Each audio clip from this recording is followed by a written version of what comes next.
Well, good morning. Here we are again on a beautiful, sunny Sunday morning here in Southern California. My name's Don Wheeler. I am the pastor at Vineyard at the River, and we are honored that you've taken the time out of your Sunday morning to come and listen as we talk about God's Word today.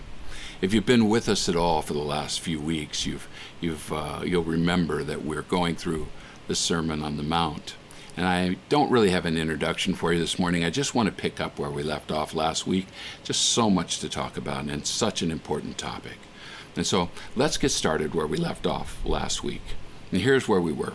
Jesus has just said, "For I tell you, unless your righteousness exceeds that of the scribes and Pharisees, you will not ever inherit the kingdom of heaven." Remember, the Pharisees were these professional law keepers.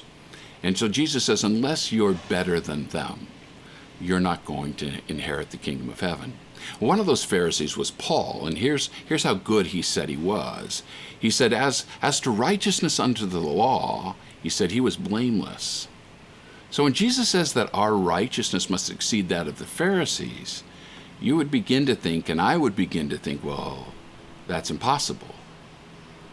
Because they are the professional law keepers. That's all they do. So that's where we left off last week. Now, let's look at where we are and where we're going to go this week. Notice the next series of topics that Jesus is going to talk about. There are 6 of them. And he's going to begin them by saying, "You have heard it said, but I say to you." Okay, so Jesus is now going to do, what he's going to do here, he's going to elevate the law to an impossible level, even for the Pharisees. He's going to go a step beyond what we do or how we act, and he's going to make it about our hearts, about our motivations. It's not just about what I do, it's about what motivates me to do. Look at what he says. In verse 21, he says, "You have heard it said," or you have heard that it was said of those of old, "You shall not murder." Now, murder, if you'll remember, is the 6th of the 10 Commandments, okay? So you've heard it said that you shall not murder, and whoever murders will be liable of judgment. So that's what we know the law to be, and I think we all feel pretty good under that one. I haven't murdered anybody. I'm guessing that the rest of you have not murdered anybody. And so I'm feeling pretty good at this point. But he goes on from here, and he says, "But I say to you, everyone who is angry with his brother will be liable of judgment." Now, how you feeling? Have you ever been angry with somebody? You may have been feeling pretty good when we talk about murder. But you know, the motivation for doing that kind of behavior comes out of anger. He's saying, what's in your heart? What's motivating the action? That's where it has to be dealt with. He's just elevated the law to an impossible level for any of us. I think right now we all might be guilty. It's not just your actions that make you guilty. It's the motivations of your heart that make you guilty. And here's one of the areas where that's really important. And I want those of you that live your lives just to be good people, and you think that that's going to be okay when you meet God face to face. You know, those of you that believe that, he has just blown that belief system out. He's just blown it apart. You see, if you get angry, it's no different than murder as far as God is concerned. That's what Jesus is saying. And so, literally, if you've ever been angry, you are seen in the same light as a murderer. So, let's talk about anger for just a few minutes. Not all anger is the same. There is something that we call righteous anger. Paul says, be angry and don't sin. We're going to look at that as well. But there's a righteous anger. You'll remember the story of Jesus when he goes into the temple and he sees what they call the money changers. Those are people who are selling animals to the people for more than they were worth, animals for sacrifice. And they're taking advantage of people in the name of God. And Jesus gets so angry, it says he grabbed some cords, he wove them together to make a whip, and they went over to their tables, and he turned them over, and he chased them out of the temple. That is righteous anger. I have a good friend who went to Taiwan. He told the story one day about how people were taking him around, and he saw these tents, and at the tents were these tables with somebody sitting at the table, and these Muslim men would come with little girls, and they'd sign a paper, go into the tent, they would rape the girl, they would come out of the tent after raping her, and then they would sign another piece of paper. And he asked about it, what's going on? And the person said, look, that's what happens is because of their law, they have to marry her first. See, a Muslim can't have intercourse unless he's married. And so they would sign a certificate of marriage, they'd go in, they would rape this little girl, they would come out, and then they would sign a certificate of divorce. And that way they got around their own law. That made my friend absolutely insane angry. As he was telling the story, his face got just redder and redder and redder, and his vocabulary began to be very flowery, if you know what I'm talking about. There is a righteous anger. Most of the time, that's not the kind of anger that we're talking about. Most of the time, we get angry because somebody has done something that we take exception to. Somebody has in some way hurt us or betrayed us or done something to us that we take exception to. Okay? Not all anger is righteous anger. Paul says this about anger in his letter to the Ephesians, in Ephesians 4, beginning at verse 26. He says, be angry and do not sin. Don't let the sun go down on your anger, and give no opportunity to the devil. That's a verse I would love all of you to look at even more this week and take it apart and think about every element in this verse. See, he's saying there's a way to be angry and not sin. As a matter of fact, anger is a legitimate emotion. And emotions are very good things for the most part. You see, God's given them to us for good reason. Emotions, they can tell us when there's something going on that we should be paying attention to. But what you do with your emotions is what's so important. See, when we get angry, there probably is about one of two things that's going to happen. You're going to either react or you're going to respond. When we react, it's sin.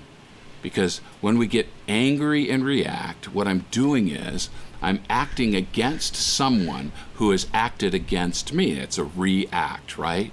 In some way, I react against what's happened to me. Paul says, look, be angry, but don't react. Don't let the sun, he goes on to say now, don't let the sun go down on your anger. And what he's saying here is keep short accounts. Keep short accounts. And the reason for that is this. Because if we don't address things right away, if we don't forgive right away, if we don't let things go right away, Paul says we give the devil an opportunity in our lives. We give him an opportunity to have greater impact in our lives. One of the translations, I believe it's the New International Version, says, we give the devil a foothold.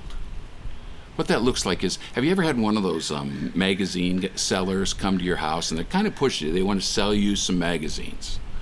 Literally one day, Kelly had one of them come to our house. She said no. As she went to close the door, he literally stuck his foot in the door so the door wouldn't close. That's what we're talking about here with giving the devil a foothold. You see, he sticks his foot in the door before you can shut it. When we hold on to anger, what happens is it eventually turns into bitterness. And the devil gets access to us. I want to talk about bitterness for just a second. There's a client that I had when I was a therapist that came, and he shared this with me, and it's a quote from a Stephen King novel. And he says this. He says, people's minds, particularly the minds of children, are like wells, deep wells full of sweet water. Sometimes when a particular thought is too unpleasant to bear, the person who has that thought will lock it into a heavy box and throw it into that well. And then he listens for the splash. And then the box is gone. Except it is not. Of course, not really. He goes on to say that though you locked it away, it will eventually begin to leak out of the box and will contaminate all of the well water. You see, anger, bitterness will contaminate your soul. Before long, you'll begin to view everything through this lens of bitterness. Bitterness will begin to leak out of you and contaminate not only your soul, but it will contaminate relationships that you have. If you don't deal with anger in a godly way, you're eventually going to become bitter. And that's when the devil gains a foothold. And that's when bitterness begins to grow. And that bitterness, it's going to be contaminating the water of all of your relationships. 1 Corinthians 13, Paul says, love keeps no record of wrong. You see, bitterness is an awful record keeper of another person's wrongdoing.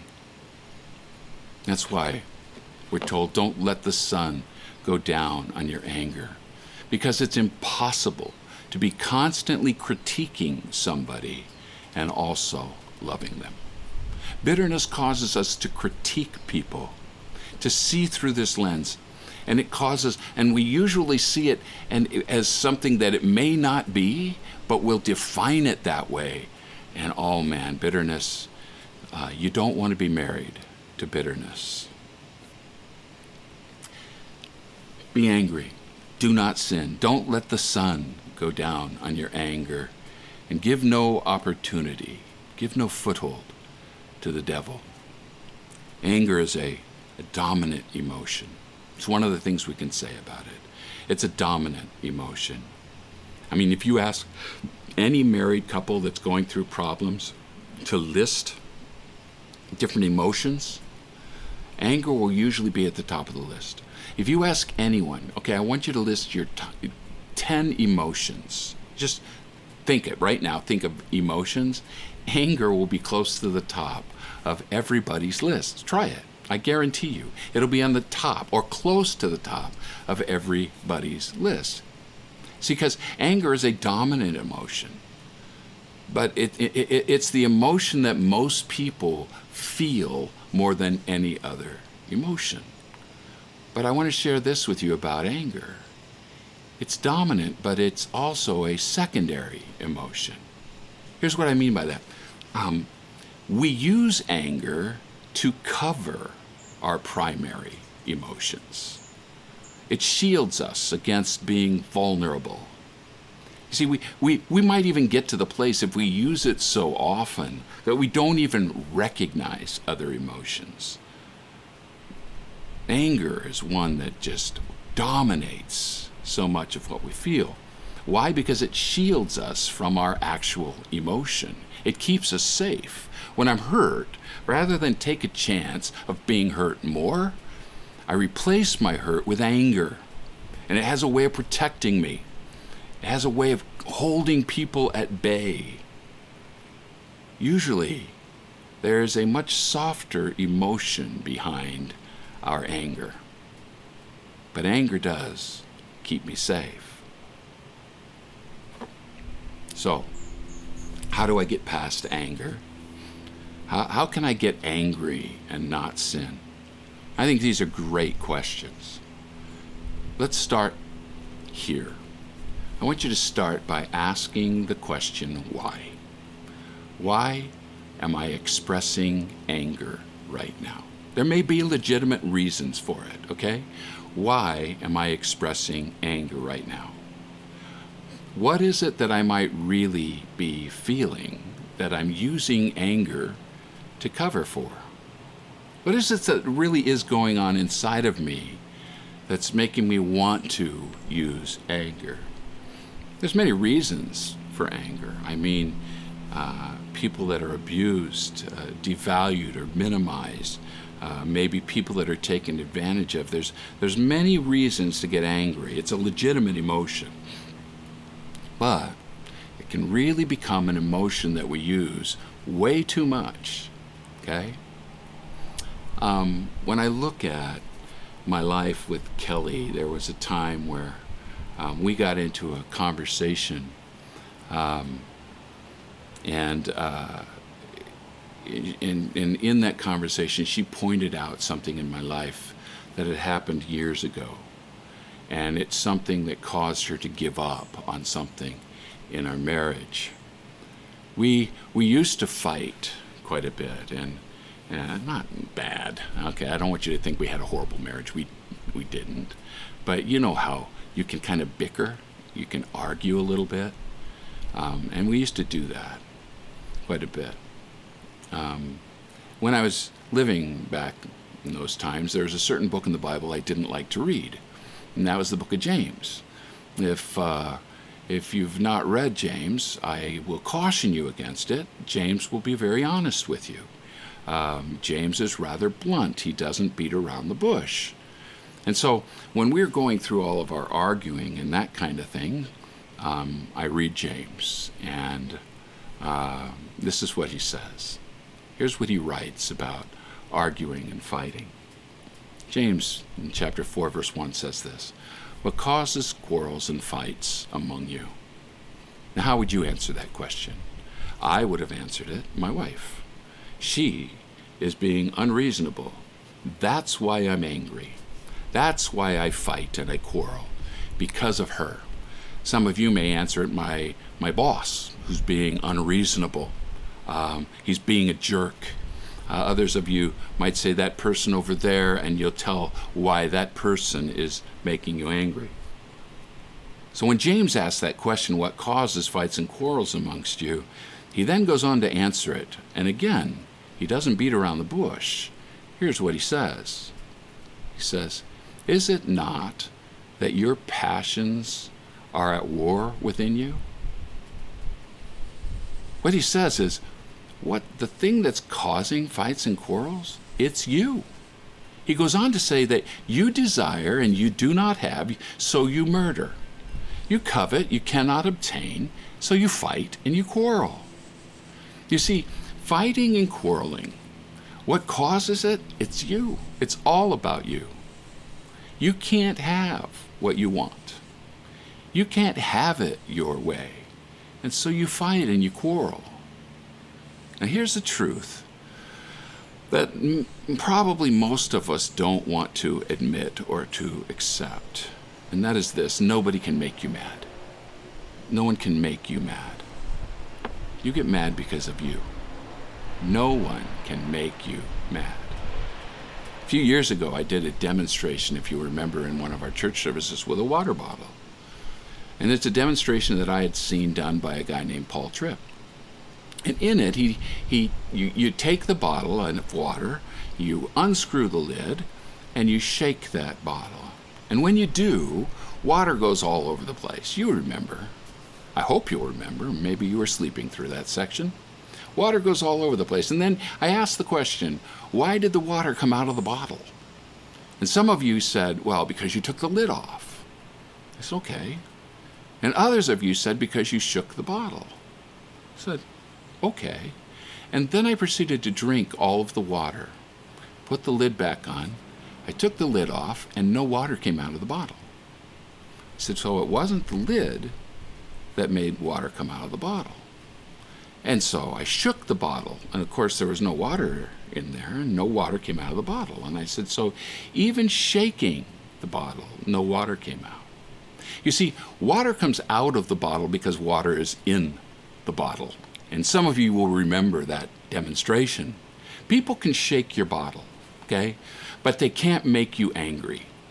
People can do things that'll cause you to look at something, and you get to choose your reaction. They can't make you angry. What causes fights and quarrels is you want something and you don't get it. You see, water came out of the bottle because water was in the bottle.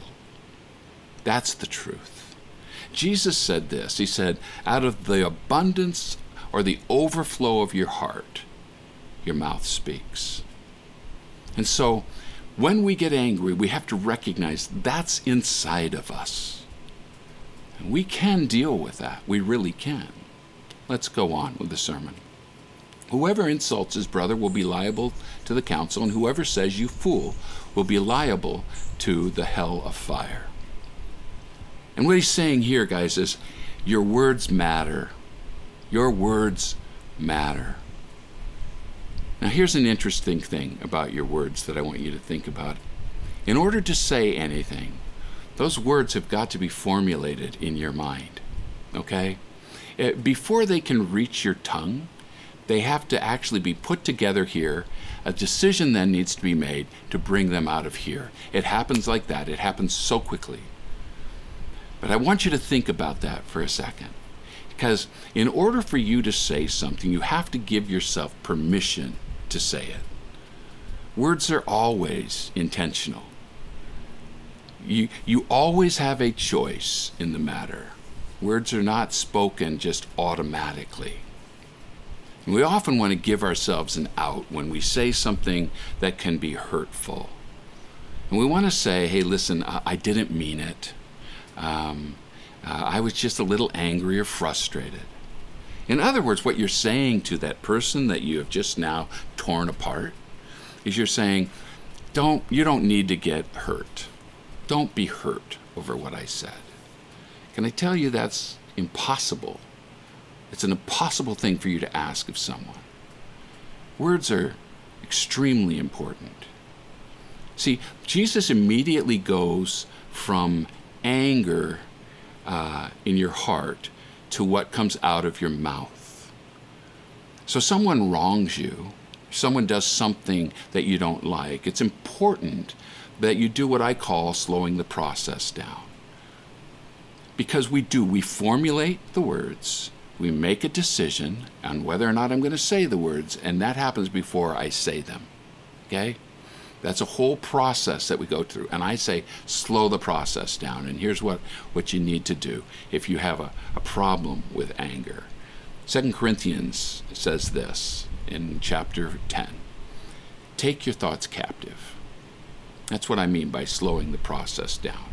Hear what you're forming, what you're thinking about saying before you say it. And then, once you've done that, you get to make the decision on whether or not you're going to say it. Slow the process down. You see, you're always responsible for what comes out of your mouth. Always. There's never an excuse to be careless with your words. Your words do matter. And your words will reveal your heart.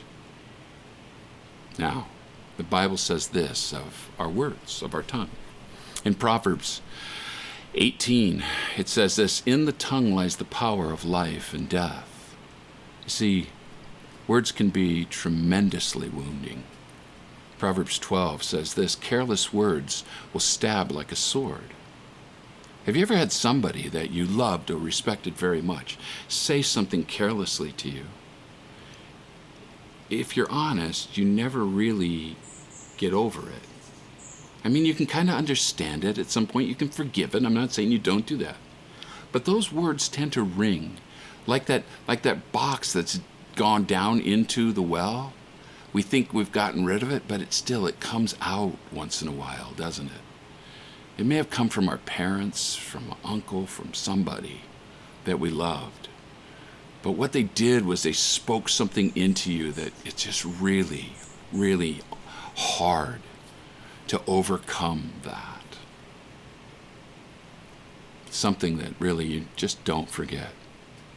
In the tongue lies the power of life and death. Think about it. Words are powerful. Words can change things. Your words can bring a lack of confidence to a child who was once confident. I remember one time I told Amanda that I was disappointed in her. Amanda is my daughter. No sooner had the words left my mouth, she began to cry uncontrollably. She ran into her bedroom. She flopped on her bed crying. Those words had just wounded her. The last thing she wanted to do was disappoint Dad. We have to be careful with our words. And even when we're careful, sometimes we can mess up. Be aware of that, please. Words matter. Well, you may be thinking I'm off the hook. I don't say angry words. Again, Jesus isn't referring to the words per se. Those are a revelation of the heart. He's dealing with the attitudes of your heart. See, it doesn't matter if we say angry words, or in my case, I didn't say angry words, but I did reveal my heart in another way. See, I was kind of passively angry. I was the guy that would go quiet. I remember I would get upset at Kelly, and all of a sudden, I would shut it down. And what I mean by that is I wouldn't talk to her. And I'm not talking for a few hours. I'm talking for possibly, I think one time it was almost 3 weeks, where I literally acted as if she didn't exist. We lived in the same house. We slept in the same bed. We ate at the same table, and I didn't speak a single word to her. Not only did I not speak to her, I didn't look at her. I didn't acknowledge her in any way. That was me. You see, this too is an act of anger. Because what I was saying to her was, I'm angry with you and I'm going to teach you a lesson. That's what I was doing. You see, it's not so much my words or my lack of words, it's where is my heart? What's going on with me inside that causes that? That's what Jesus is talking about when he elevates this law, thou shalt not murder, okay? The attitude of your heart can be expressed out loud with words, or in my case, the anger in my heart can be revealed in my silence. Jesus says, you've heard it said, you shall not murder. But I say, the motives of your heart are what matters. But I say to you, everyone who is angry with his brother will be liable of judgment.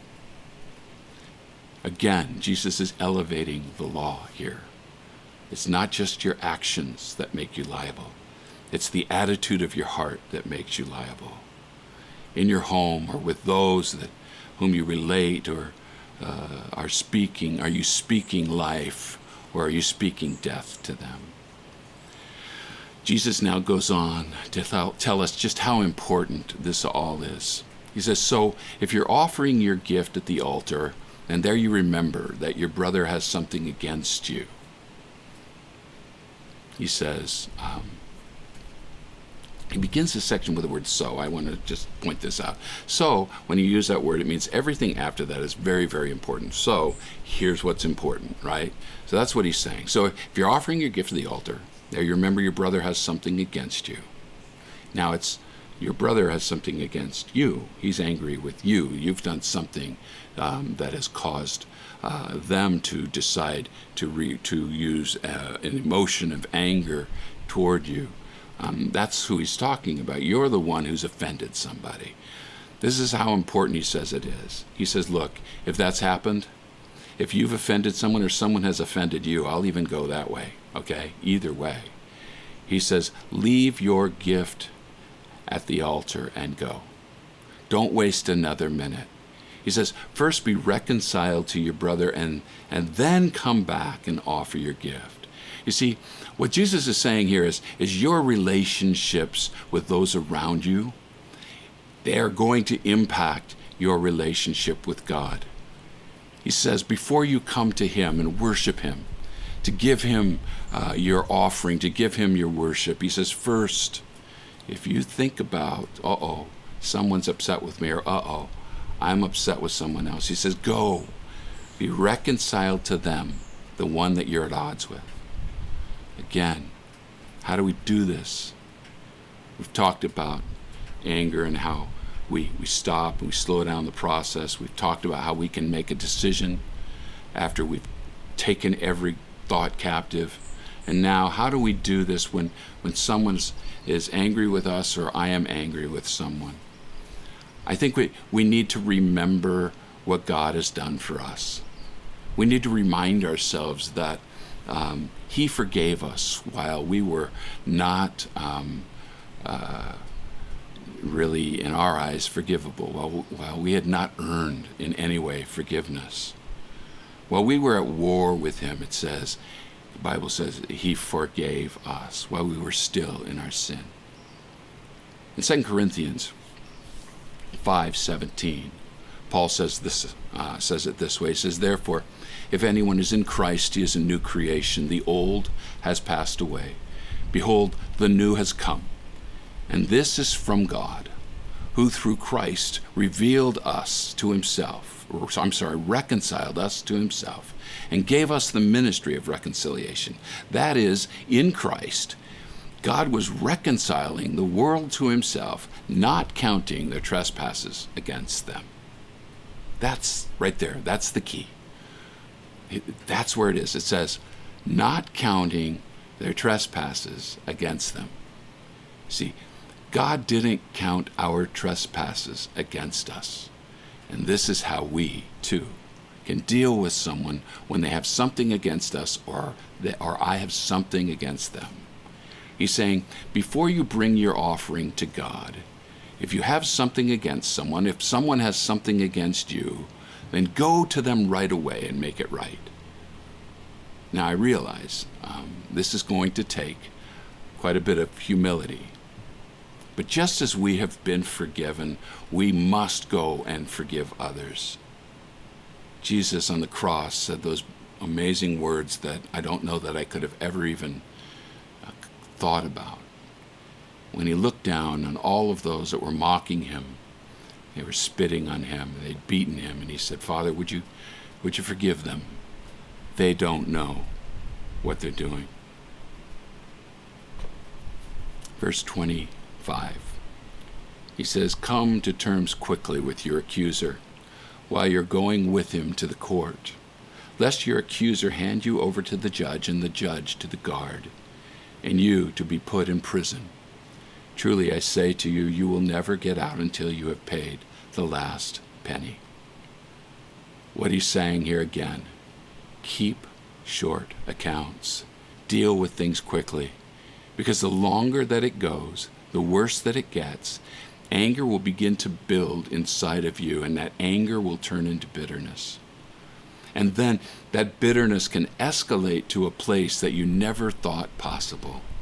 And I see this so often in married couples that at one time love each other very much, and that anger came in, and the door got a wedge in it and left open, and Satan had access there. And then as anger, it began to grow into bitterness, and then they have this bitter view through which they see their spouse, and eventually they get to a place where they no longer want to be married. They get to a place that's something like they never ever considered. Now they consider the possibilities of it. Anger is very, very important to take a really good, strong look at. And I encourage you to do that this week. Don't give Satan a foothold. If you've grown bitter, I want you to back up and really be honest with yourself. Again, another person can't make you angry. There's something going on inside of you. And quite honestly, if that never gets dealt with, even if that person goes away, that's still in you. It doesn't change when you get rid of what you say or who you say made you angry. It's still in you. And that's what we need to deal with. So, if you've come to a place where you need to forgive somebody, if you feel like it's impossible to forgive them, start by remembering how much you've been forgiven. Start by remembering all the things that Jesus has forgiven you for. And then see, if you want to keep an account, check your account next to his. I think you're going to find that you've been forgiven for much more than you're ever forgiven someone else. So ask yourself, who are you angry with? Then, what is your anger really about? And finally, when you've worked through all of that, go to that person. Be vulnerable. Forgive them. Ask them for forgiveness. Be reconciled to them so that you no longer have to carry this burden that bitterness causes in your life. I encourage you this week, take a look at your heart in this area of anger. See what God might have spoken to you this morning. And let me just say, I want you to be free, to be who you are. I love you guys.